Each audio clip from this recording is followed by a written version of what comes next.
Welcome back to Coach's Corner. I'm Coach David Wells. Today, doing something different. We're out of the ball field, but not the typical out here with my kids doing drills. Today, I'm fortunate enough to come down to Lake Mary, sit here and talk with Coach John Anderson. For those of y'all that know, and I'm familiar to everybody on my channel knows, Lake Mary Little League this year won the Little League World Series. All over ESPN. If you didn't get a chance to watch it, go back, look it up. Watching those kids play, if you love kids and coaching, it's an experience to watch. And don't just, obviously watch the Lake Mary games, but watch all of them. Watch all the games you can, and just kids that can't speak each other's language from different parts of the world. So the championship game was a perfect example. When the game is over and you got kids from Chinese Taipei who don't know English, kids from Lake Mary who obviously can't speak in Japanese and Chinese, and the kids are able to communicate and bond over baseball. Go back and check out the Little World Series.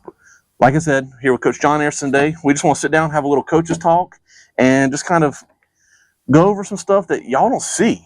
Stuff you might hear about, this stuff y'all just don't get to see. Y'all get to see the action on the field, but there's a lot of behind the scenes. I talk about a little bit on my channel, the behind the scenes. So just want to have a chance to sit down with him. Now, I've said it on my channel before, and I'm lucky enough to say this. I'm at DeLand Little League, so I had to wear my DeLand hat today. We're in the same district.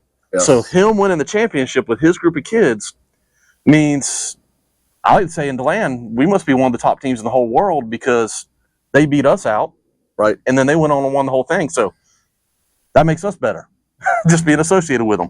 So my little bragging point on our DeLand community right there. But other than that, without further ado, Coach John Anderson. How you doing? Doing good. How you today, John? Pretty good. Pretty good. Pretty much just want to sit down and talk to you. And you and I had a little chance to talk a few minutes ago off camera. One of the things we talked about was this wasn't just the journey of this season. This was a process. Right. If you don't mind, if you'll just tell us a little bit of the process on what it took to get to that level. And like I've tried to explain on my channel before, and like we talked about, people don't realize the sacrifice the kids make, the sacrifice the coaches make, and the parents make to get to the level your kids played at. And it's not, okay, we did it in the spring, we went and played over the summer, that was it. It was, there was a term building up to it. So if you just want to kind of give us a little sample of what. And even setting it back far enough, when Chase was 9, I coached the 10U team, and it was early on in our district realignment, us playing against DeLand. And I remember there was a battle down here with DeLand. And we were undefeated. We played DeLand here. We went into extra innings. Our lights turned off. We had to wait for the lights to turn back on. DeLand ends up beating us, and then we go back to DeLand and we beat them to win the district. But that was like the first time that Lake Mary ever got out of winning a district. So that kind of started it for me and Chase in our journey. And then when Chase was 11 last year, we happened to get to the Southeast Regional, and we had a good showing, and we got to the Southeast Regional Championship game, and we ran into a buzzsaw of Grayson May with Nolensville, and they beat us 4-1. And that happens sometimes, right? Sometimes you just have a bad day, you run into a really good pitcher, and you can't do anything about it. So that was that. And then you got to wait 365 days. And that's why I tell everyone, the Little League All-Star Tournament is the greatest tournament in the world. Yes. If you have one bad game, one bad day, the tournament can be over for you. Yes. And if you're not 11 years old, it's over. And if you are 11, you got to wait 365 days. You got to get back in the lab and you have to work. There's nothing else that you can do but wait that whole entire time for this thing to start again and hope whatever bad turn happened the year before doesn't happen again to you this year. Yeah. So that's exactly what it was. Chase actually struck out looking to end that game. That's tough. Yes, that's hard on a young kid. Right, but he got to sit on that, right? Yep. He sat sit on that for 300 plus days until the next year, May 15th started. We got to announce the team, and then you get back to work. And you teach those new kids some of the things that you did wrong as a returning player to prepare them to not have that happen again. Absolutely. Now, your group of kids, I know y'all have a good relationship with the travel ball, the rec ball, and everything else as a hand-to-hand. Yes. Now, out of your group of kids, during the regular Little League season, you have 12 that you took with you to Williamsport? Or, yes. Out of that 12, how many teams out of the Lake Mary area did y'all combine basically to pull your All-Stars? How many teams are y'all kind of running to get an All-Star team? That seems like a two-part question, but Yeah. at Little League, at Lake Mary Little League, we had 6 majors teams. All right. So 6 teams of, I believe it to be 12. I think we were running 12, not 13. So there was about 72 kids we got to choose from. Now, if you're talking about the travel ball world, And then the travel ball, I know I got friends of mine at DME. yes, I got good connections, some good friends over there. I know your center fielder, especially Liam. So I never knew that Liam actually lives in my neighborhood. Yeah. I didn't even know that he lived in my neighborhood, let alone in this boundary, until some, like you said, some connections, some DeLand people, the Panettas, people like that were like, hey, man, this kid lives in your boundary, and we know he's really good. You might want to talk to him. Yeah. So that's what happened. And obviously you saw Liam is Yeah. exceptional at center field. He can beat no fly zone. Yeah, it's one of if you hit the ball to center field, there was one of your games late in the game. I remember a fly ball went to center field, the last inning. Wasn't a lazy pop up. It was a nice shot. And as soon as he hit it, I'm sitting there watching the game with my son, and my 9-year-old son went, he's Game's out. over. Right. As soon as the ball was hit, my 9-year-old son's like, he's out. Because Liam ain't dropping that ball. Nope. It wasn't an easy, sit there and wait on catch. He had to move, but for him, he makes those catches look so easy. Right. And my 9-year-old seeing that, he's like, crack of the bat. He's out. They win, Dad. I'm like, yeah, they do. So there's Liam who's on DME. There was the Central Florida Suns. Mhm. They had Chase Landon and JJ Feliciano. The Scorpions had Louis Callow, Jacob Bebo, Garrett Rohosen, Hunter Alexander played on the Scorpions B team. I think Lathan played for Central Florida United. Chico Chikadroff, he plays all over the place. He's on he's on JSM, Meta Prime.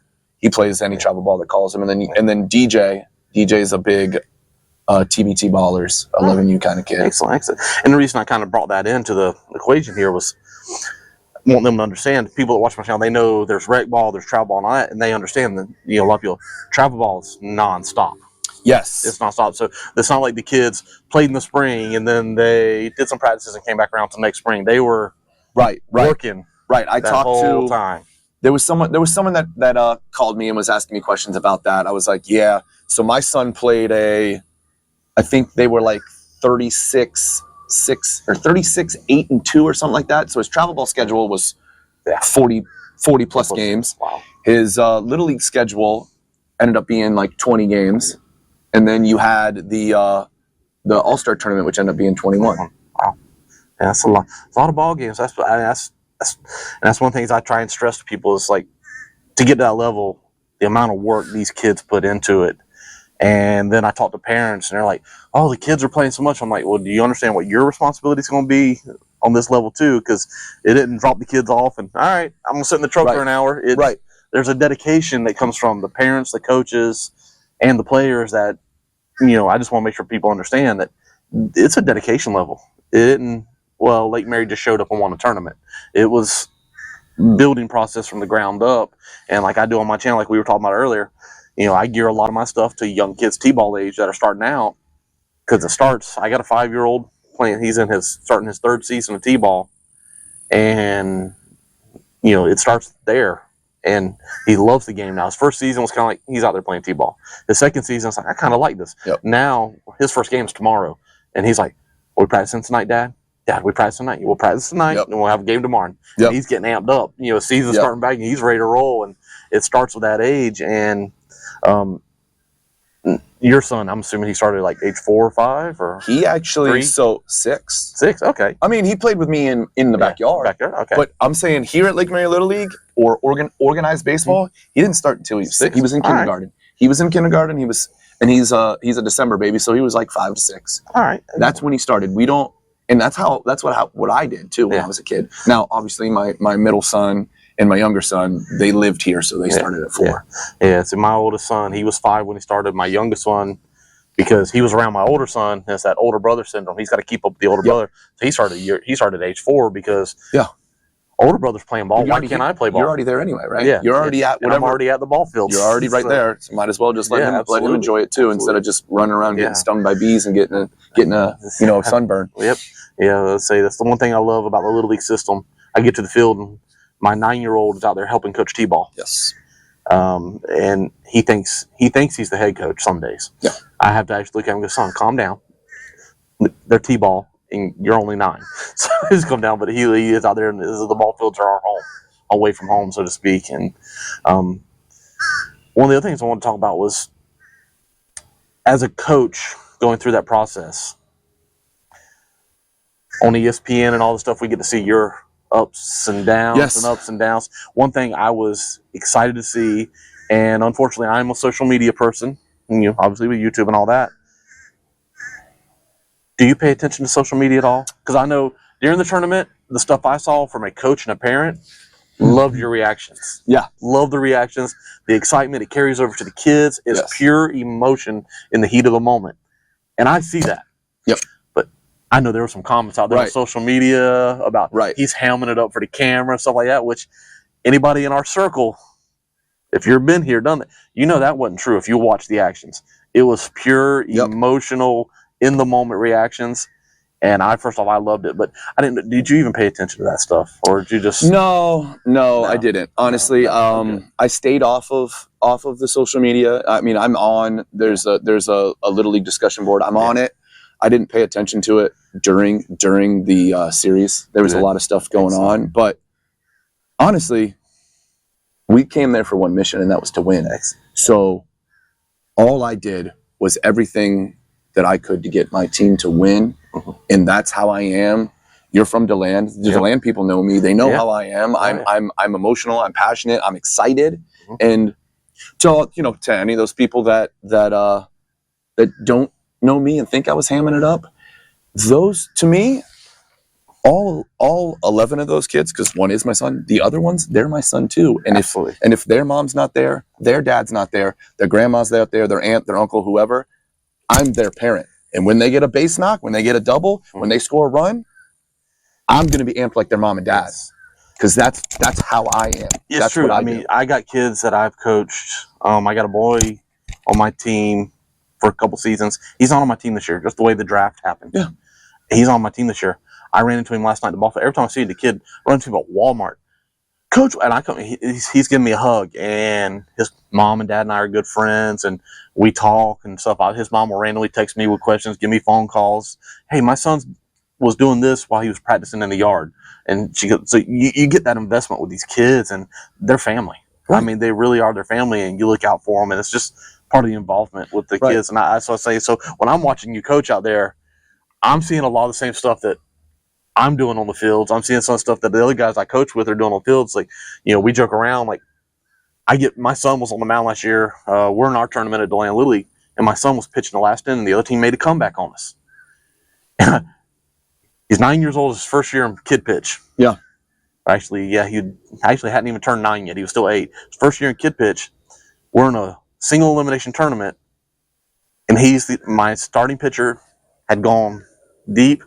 He was dealing with a leg injury. It started bothering him. I had to pull him. Right.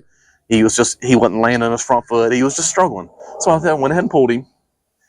He had more on his pitch count, but he wasn't himself. Right. I went to another kid. That kid got up there. He struggled. I was letting the gap close. Right. Walls are closing in on him. Two on, nobody out.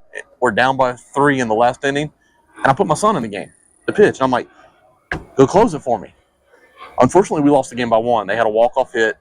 My son, I give him all the credit. I went out and gave him a big hug. I told him the kid had chased the previous pitch about his nose. So I looked at my son, and I pointed to my visor. Yep.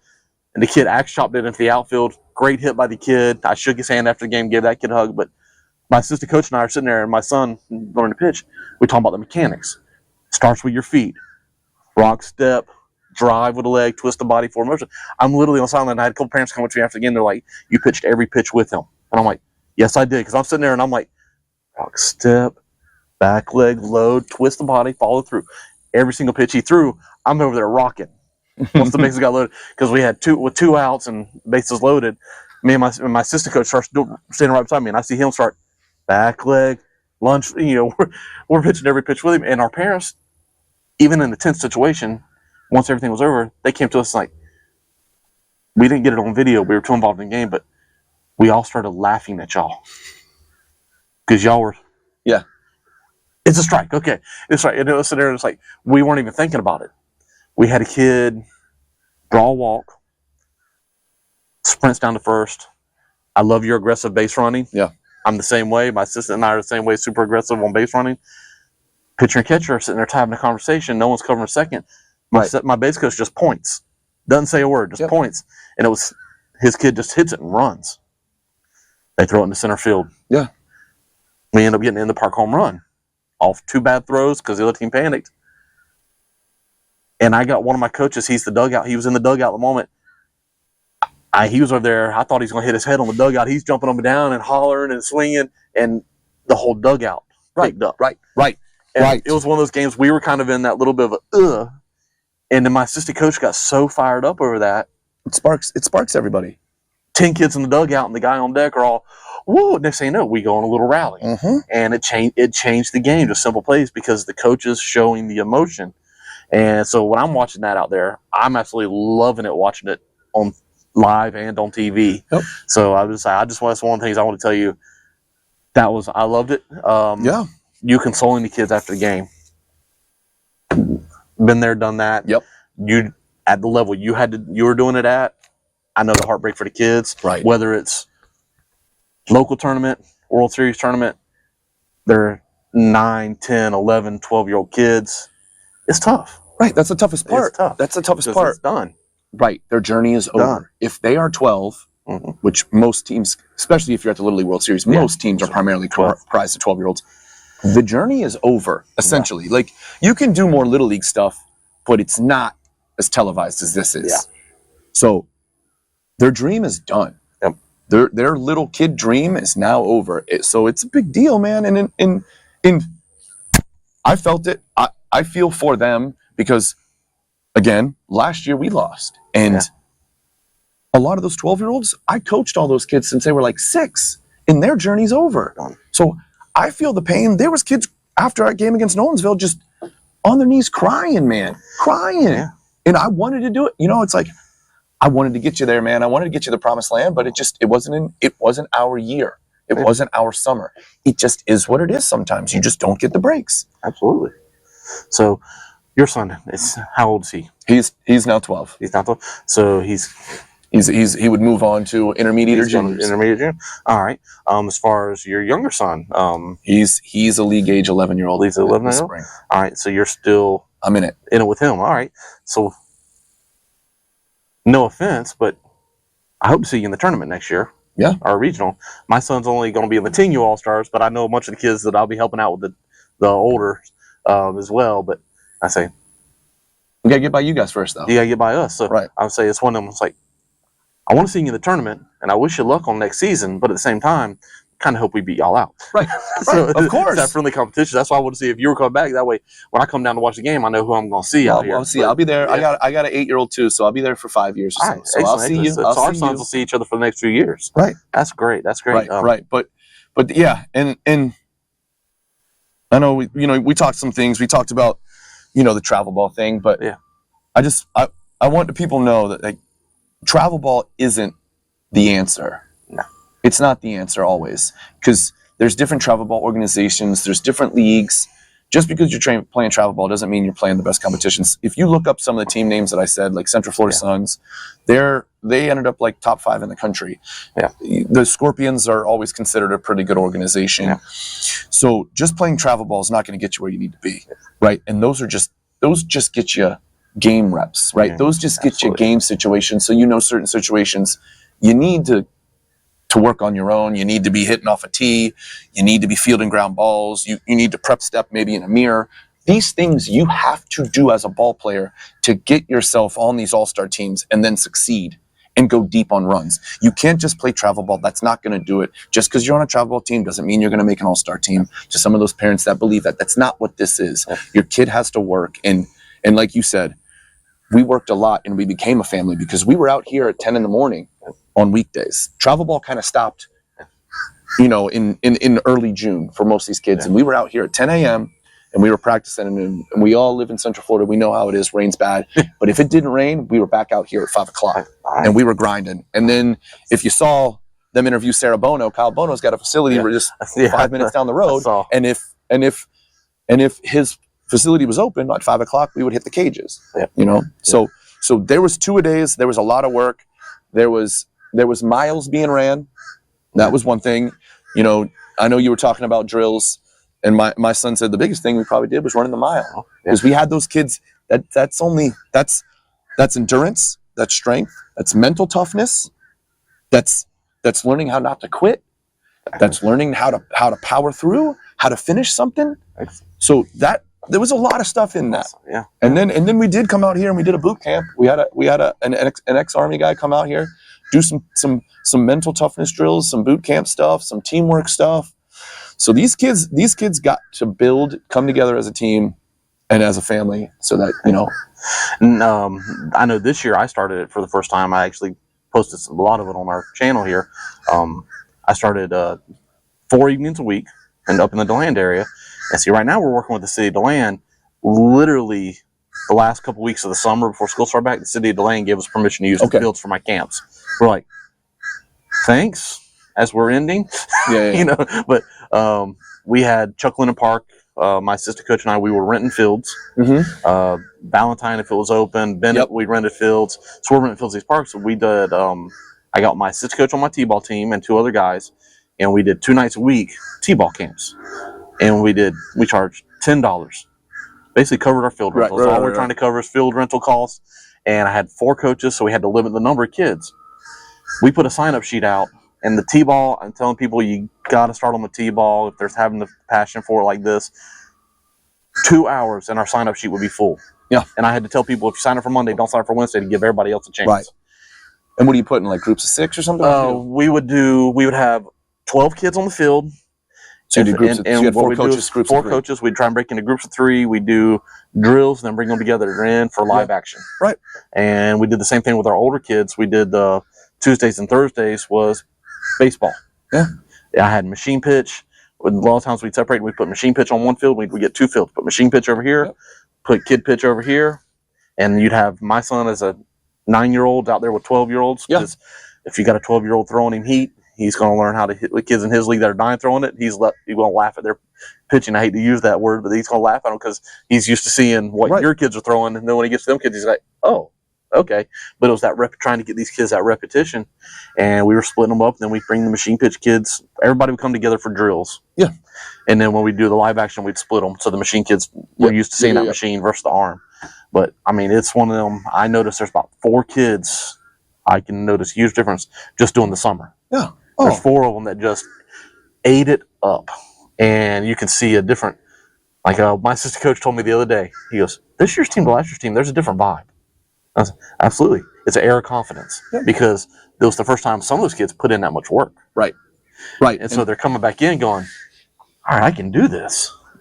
And I don't have that, especially when you come into fall, you don't have that curve that I haven't swung in 3 months curve or all of that, right? They get to come in and they're already in mid-season form, essentially. And that's what I say. Like, we joke around all the time about I'm the toughest pitcher my kids are going to see all season. Right. Because we always start out when we're in the batting cage. Let's start out, okay, let's get loose, and I throw nice, easy balls to them.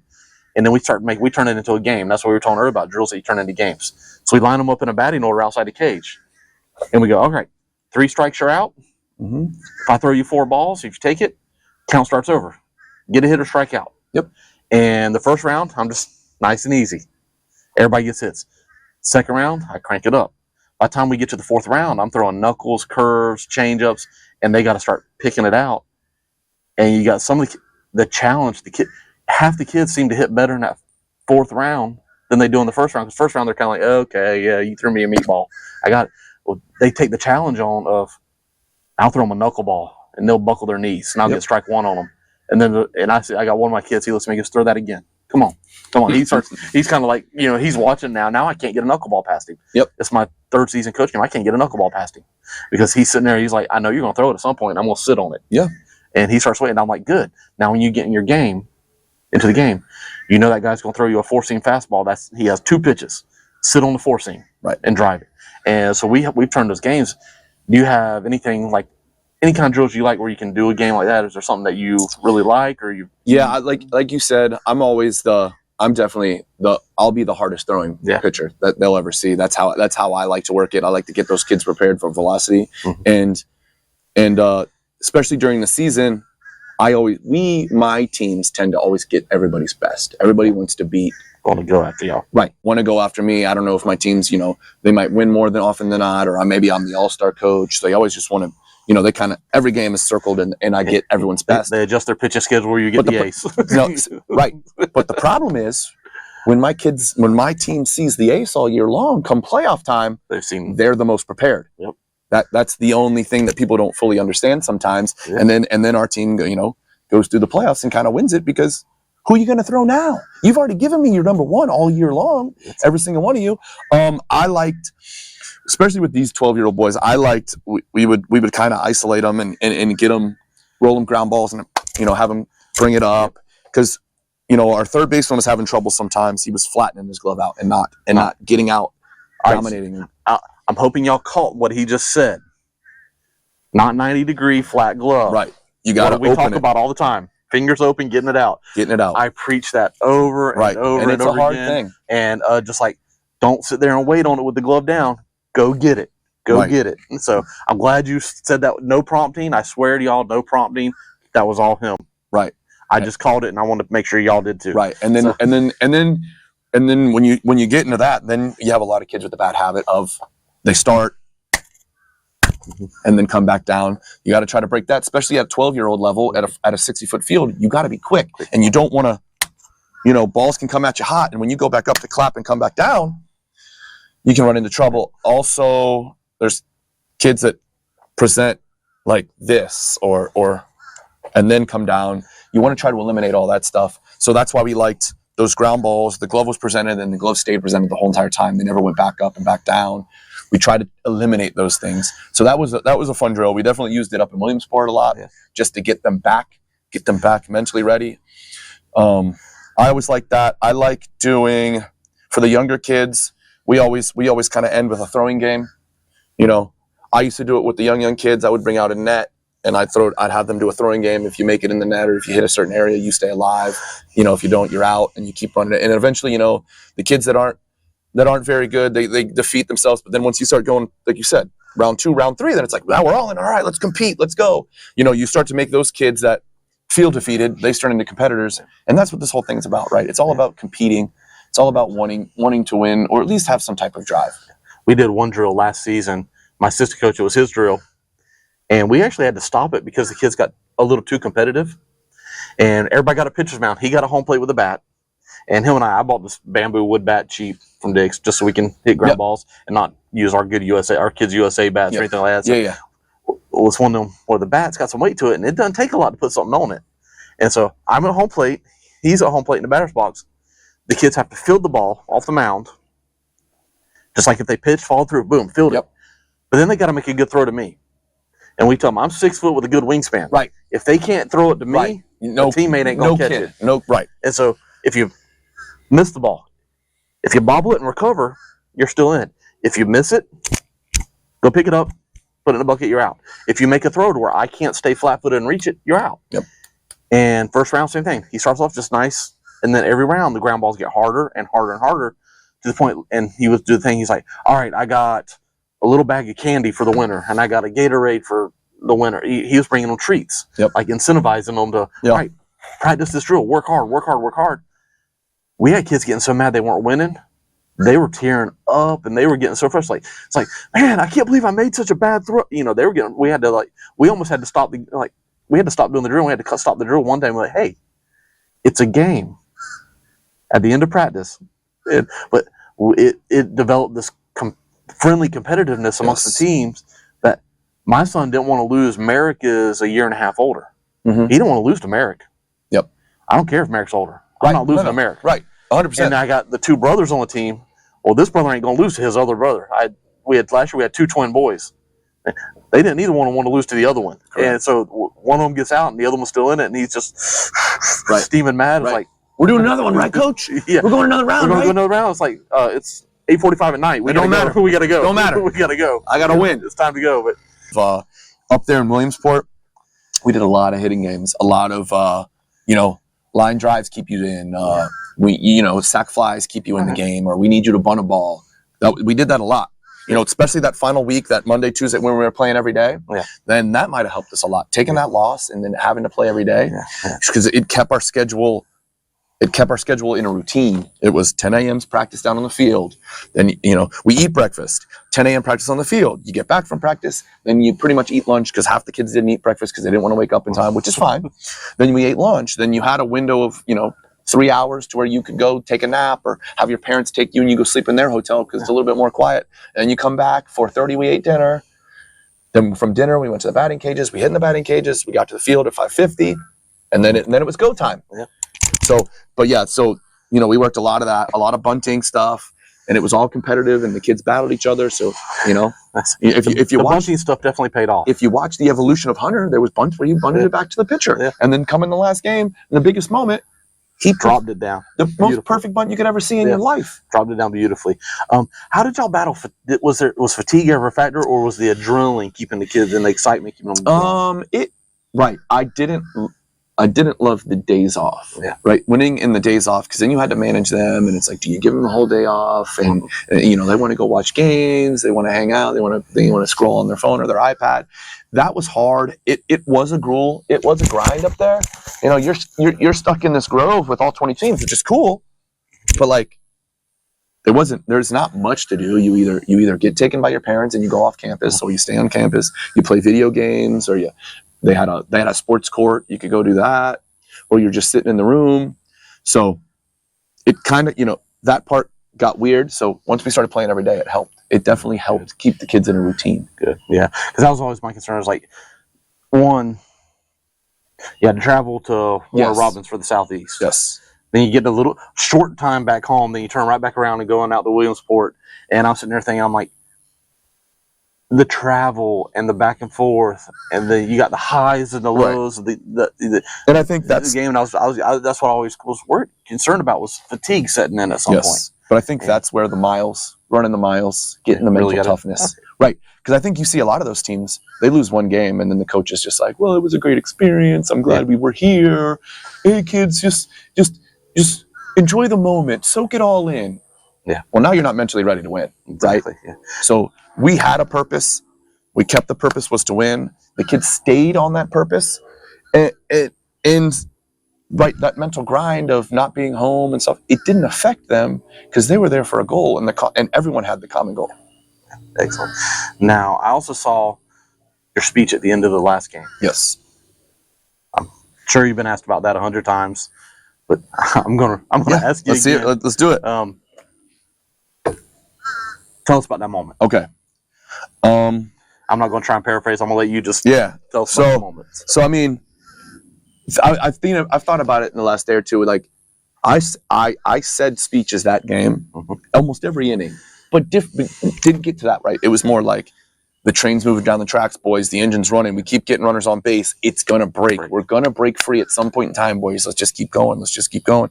Let's just keep going. And then it came to that last inning. The top of my lineup's up. I start having some flashbacks of my son striking out, right, to end the game. He also struck out looking to start the game against Nolensville. So, like, that's running through my head. I definitely don't need an out. I cannot lead this thing off an out. He's my leadoff hitter. He kind of runs the engine, right? Yeah. If he gets on base now, that would calm everybody. So, earlier in the week, my dad tells me about him meeting the gentleman that prayed over us before the tournament started. It was, I think it was Wednesday morning after we did the Little League intro. We at 11 a.m. we did a Little League intro. All the teams showed up, and so then we were around in between Tuesday, and a man prayed over. It was me, Liam Morrissey, Lewis Callow, and Chase, and he prays over us. And then I think game 2 or game 3, he ends up sitting that guy ends up sitting in our section. He's from Virginia, so he's probably a Southeast fan. He sits behind my dad, tells my dad, "Hey, I prayed over the coach." He's like, "Yeah, that's my son." And then his friend is like, "Yeah, they're gonna win this whole entire thing. It's already been written." So, in that week of playing multiple games and you're in the grind, right? My dad gives me that, and that gives you a little bit of rejuvenation of, oh my goodness, somebody believes that we're going to win this whole entire thing. And not only do they believe it, they said that God put it in his book.